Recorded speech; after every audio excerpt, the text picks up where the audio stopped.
Du coup, je réponds à la première question. Salut.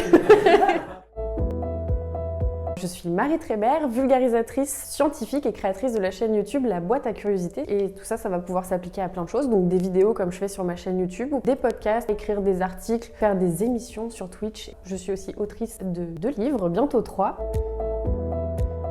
Alors mon meilleur souvenir de SF, c'est E.T.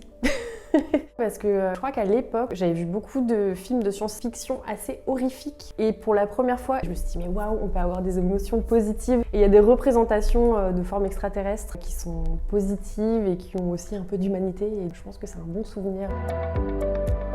Je dirais La planète sauvage de René Laloux, que j'ai vu assez jeune, ce qui peut être aussi traumatisant. Et à la fois, il y a un vrai monde imaginaire très coloré. C'est une expérience presque sensorielle, un peu à part. Je trouve que c'est une œuvre artistique très particulière, quelque chose qui est très imprégné d'art. Et pour moi, ça m'a marqué.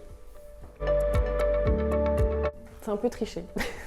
C'est pas vraiment un livre de science-fiction, c'est un livre de Bernard Werber qui s'appelle Les fourmis, que lui qualifie de philosophie-fiction. C'est un ouvrage qui m'a beaucoup marqué. Découvrir le quotidien des fourmis au travers de guerres, d'une civilisation, c'est un récit qui m'a beaucoup marqué. Je dirais bien Ripley dans la saga Alien, qui est, je crois, une des premières femmes fortes. J'ai beaucoup aimé son rôle au travers de tous ces films. Le xénomorphe m'a beaucoup marqué aussi dans la représentation un peu hors du commun d'un alien. Et dans le cadre des Mycéliales, je ferai une conférence sur Alien et le 8e passager. Je vous parlerai un peu des créatures dans le monde vivant réel qui ont peut-être parfois les mêmes capacités que ces créatures de l'imaginaire. J'espère que ça vous plaira.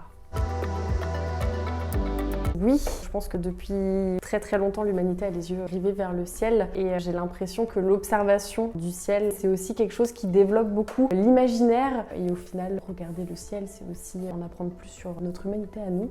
Et oui, je pense qu'on a besoin d'espace. Ça m'évoque 2 choses, les Pléiades, donc l'amas d'étoiles des Pléiades en référence aux nymphes de la mythologie grecque. Mais ça m'évoque aussi le mycélium, qui est cette espèce de blanc de champignon qu'on retrouve dans la litière des forêts. Donc est-ce que les mycéliades sont des nymphes de champignons? Peut-être.